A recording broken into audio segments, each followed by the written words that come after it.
எல்லாருக்கும் வணக்கம். இன்னைக்கு நான் எதை பற்றி பேச போகிறேன்னா, சமீபத்தில் இந்தியாவில் ஒரு மாநிலத்தில் பெரும் எலெக்ஷன் நடந்தது. அந்த மாநிலத்தில் நடந்த எலெக்ஷனுக்கு அப்புறமா என்னென்ன பிரச்சனைகள் அங்கே நடந்திருக்கு, அதனால் என்னென்ன விஷயங்கள் வெளியே வந்திருக்குன்றதை பற்றியும், அந்த மாநிலத்தில் ஜெயிச்ச கட்சியின் சூழ்ச்சியும், அதுக்கு உறுதுணையாக இருந்த எலெக்ஷன் கமிஷனையும், அவங்க பண்ண பிரச்சனைகளையும் இந்த வீடியோவில் நம்ம பார்க்க போகிறோம்.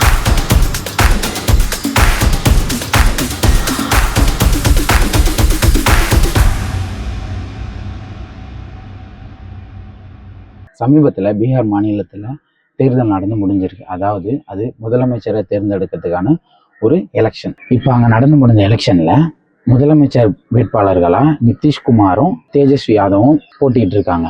ஆனால் இதில் நிதிஷ்குமார் யாதவ்ன்றது என்டிஏ கூட்டணி, அதாவது பிஜேபியை ஆதரிக்கிற கூட்டணியாக இருந்திருக்கு. தேஜஸ்வி யாதவ் காங்கிரஸ் கூட்டணி ஆதரிக்கிற ஒரு போட்டியாக அங்கே நடந்திருக்கு.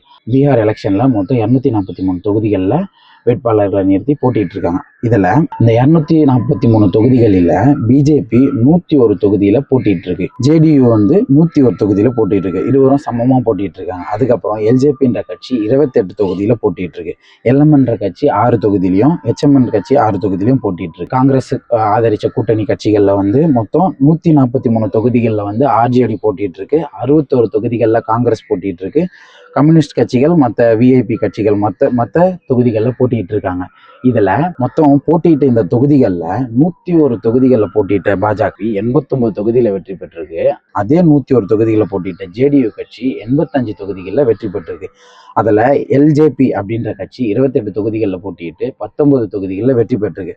மற்ற கட்சிகள்ல 6 தொகுதிகளை போட்டிட்டு 4 இடத்துலையும், இன்னொரு கட்சி 6 தொகுதியில போட்டு 5 இடத்துலையும் வெற்றி பெற்றிருக்கு. அதுவே காங்கிரஸ் ஆதரிச்ச மகாபந்தன் கூட்டணிக்கு வந்தா அதுல ஆர்ஜேடி 143 தொகுதிகளில் போட்டிட்டு வெறும் 25 தொகுதிகள் தான் வெற்றி பெற்றிருக்கு. காங்கிரஸ் 61 தொகுதியில போட்டுட்டு கணிசமான வெற்றி, ஆறுதல் வெற்றின்ற மாதிரி 6 தொகுதியில தான் வெற்றி பெற்றிருக்கு.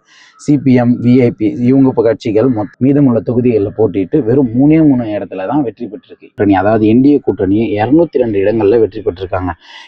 எம்ஜிபி கூட்டணி வெறும் 34 தொகுதிகளில் தான் வெற்றி பெற்றிருக்காங்க.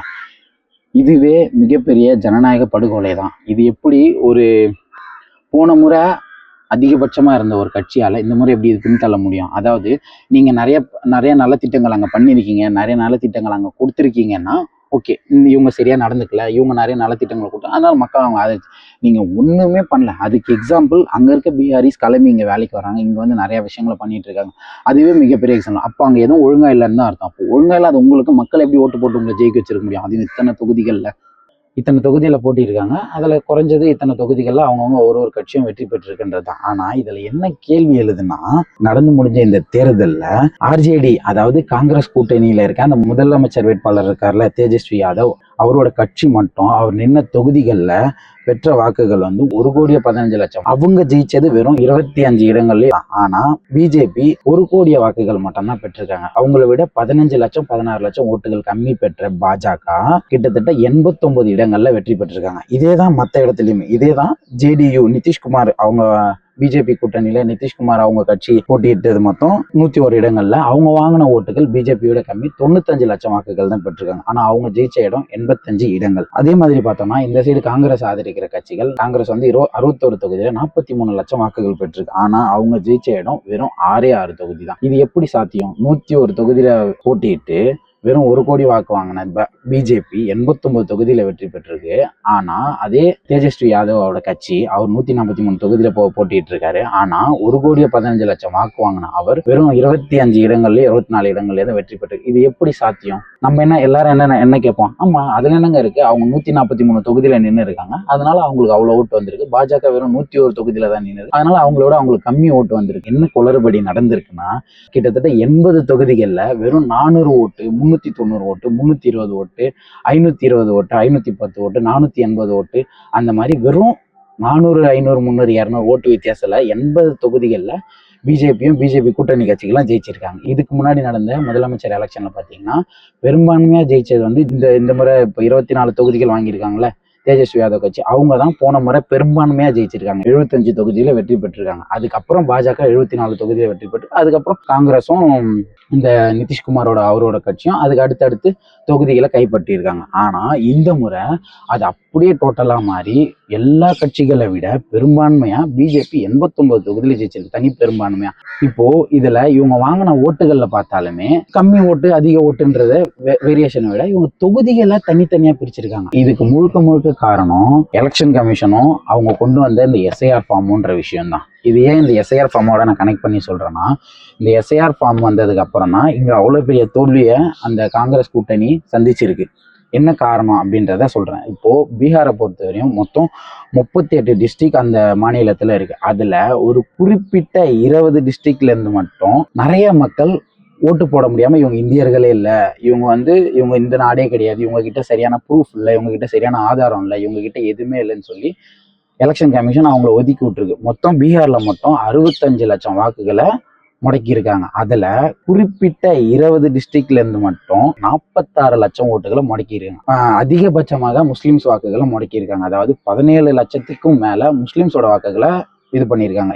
20 டிஸ்ட்ரிக்ட்ல இருந்து மட்டும் நான் சொன்னல அந்த 80 தொகுதிகள்ல வெறும் 400 சில்லற ஓட்டு 200 சில்லற ஓட்டுன்னு சொல்லிட்டு இதுல 80 தொகுதிகளை தான் பிஜேபி கூட்டணி கட்சியும் வெற்றி பெற்றிருக்காங்க.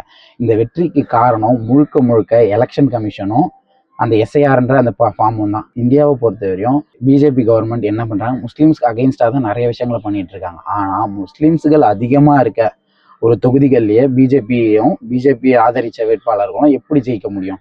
இங்கதான் கேள்வி எழுது, இங்கதான் பிரச்சனையும் உருவாகுது.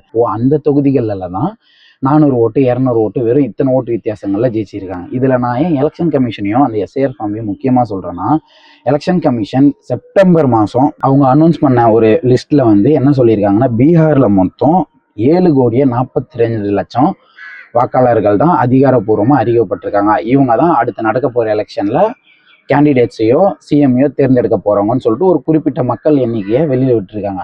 ஆனா அதுக்கப்புறமா இப்போ இந்த நவம்பர் மாதம் இந்த எலெக்ஷன் 11ஆம் தேதி முடிஞ்சதுக்கு அப்புறம் நவம்பர் 13ஆம் தேதி எலெக்ஷன் கமிஷன் ஒரு எலெக்ஷனுக்கு அப்புறம் ஒரு கணக்கெடுப்புல சொல்லியிருக்காங்க, 7,45,26,858 ஓட்டர்ஸ் பீகார்ல இந்த எலெக்ஷனுக்கு இது பண்ணியிருக்காங்கன்னு சொல்லியிருக்காங்க. சரி, இது எப்படி இந்த 3 மாசத்துல எப்படி இந்த 3 லட்சம் ஓட்டு எப்படி சேர்ந்துருக்கும்?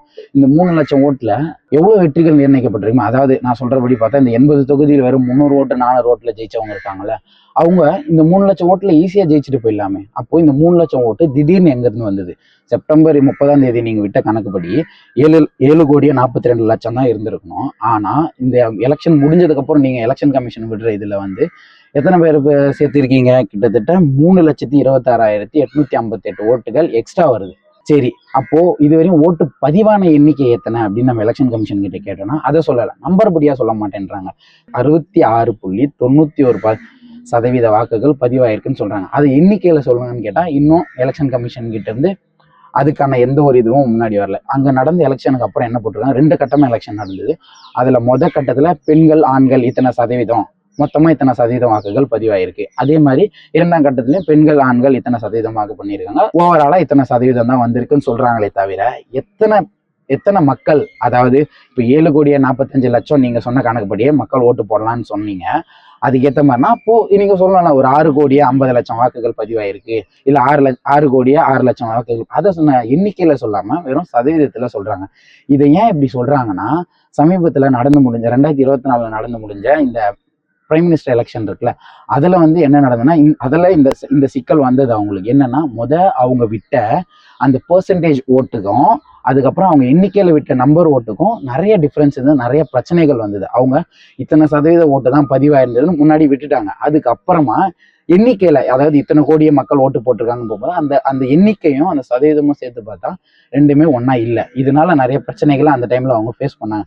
அதனால இந்த முறை என்ன பண்றாங்கன்னா, வெறும் சதவீதத்தை மட்டும் சொன்ன எலெக்ஷன் கமிஷன் எத்தனை எண்ணிக்கையில வந்ததுன்றது வாயே திறக்கல. அப்போ என்னன்னா, எலெக்ஷன் கமிஷன் இந்த எஸ்ஐஆர் ஃபார்ம் மூலியமா அங்க இருந்த மக்களை, அதாவது பிஜேபிக்கு ஆதரவற்ற மக்கள், பிஜேபிக்கு இவங்கெல்லாம் ஓட்டு போட மாட்டாங்க, இந்த தொகுதியில இருந்து பிஜேபிக்கு ஓட்டு வராது அப்படின்ற தொகுதிகள் எல்லாம் மக்களை ஓட்டு போடுறதுல இருந்து ஒதுக்கி இருக்காங்க. அவங்கள அதுல இருந்து நிராகரிக்கப்பட்டிருக்காங்க. 65 லட்சம் ஓட்டுல தான் பிஜேபியோட வெற்றியை அவங்க நிர்ணயிச்சிருக்காங்க. அதனால அங்க இருக்க மக்கள் எல்லாம் நிராகரிச்சுட்டு இந்த எலெக்ஷன் அங்க நடந்திருக்கு. இந்த எஸ்ஐஆர் ஃபார்ம் மூலியமா தான் இத்தனை ஓட்டர்ஸை அவங்க அங்க ஒதுக்கி இருக்காங்க. இதுல இன்னொரு விஷயங்களும் நடந்திருக்கு. அதாவது என்னன்னா, ஒரு எலெக்ஷனுக்கு ஓட்டு போட்ட பிஜேபியோட பொறுப்பாளர்கள் பீகார்லயும் ஓட் பண்ணியிருக்காங்க. நாகேந்திர கானல் அப்படின்றவரும், ராகேஷ் சிங்கா அப்படின்றவரும், சந்தோஷ் ஓஜா அப்படின்றவர், சஞ்சய் ஜா அப்படின்றவர், இவங்க எல்லாம் பிஜேபியோட பொறுப்பாளர்கள். வேற மாநிலத்துல இருக்க பொறுப்பாளர். அவங்க பீகார் எலெக்ஷனுக்கு வந்து ஓட் பண்ணிட்டு போயிருக்காங்க. இது எந்த விதத்துல இதே இவங்களே வேற மாநிலத்துல முதலமைச்சரை தேர்ந்தெடுக்கிறதுக்கு ஓட்டு போட்டிருக்காங்க. அவங்களே திரும்ப பீகாருக்கு வந்து அவங்க இங்கேயும் ஓட்டு போட்டிருக்காங்க. இந்த எஸ்ஐஆர் ஃபார்மை பொறுத்தவரை நீங்க என்ன சொன்னீங்க, ஓட்டர்ஸ் நேம் வந்து அங்கங்க மாறி இருக்கு. ஒரே ஓட்டர் வந்து பல ஓட்டு போடுறாங்க. வெளிநாட்டுல இருந்து வரவங்களாம் இங்கேயும் வந்து ஓட்டு போடுறாங்க. அவங்களெல்லாம் நீக்கணுன்றதுக்காக தான் இந்த எஸ்ஐஆர் ஃபார்ம் கொண்டு வந்து சொன்னீங்க. ஆனா இப்ப பிஜேபியை சேர்ந்த இந்த பிரபலமான ஆட்கள் மட்டும் எப்படி அவங்க மற்ற மாநிலத்துங்களையும் பீகாருக்கும் வந்து எப்படி ஓட்டு போடுறாங்க? அப்போ இது முழுக்க முழுக்க எலெக்ஷன் கமிஷனோட சூழ்ச்சியும் இந்த பிஜேபியோட சூழ்ச்சியும் தான். இவங்க 2 பேரும் ஒன்றிணைஞ்சு தான் இப்போ ஒவ்வொரு மாநிலங்களையும் இது மாதிரி பண்ணிட்டு வராங்க.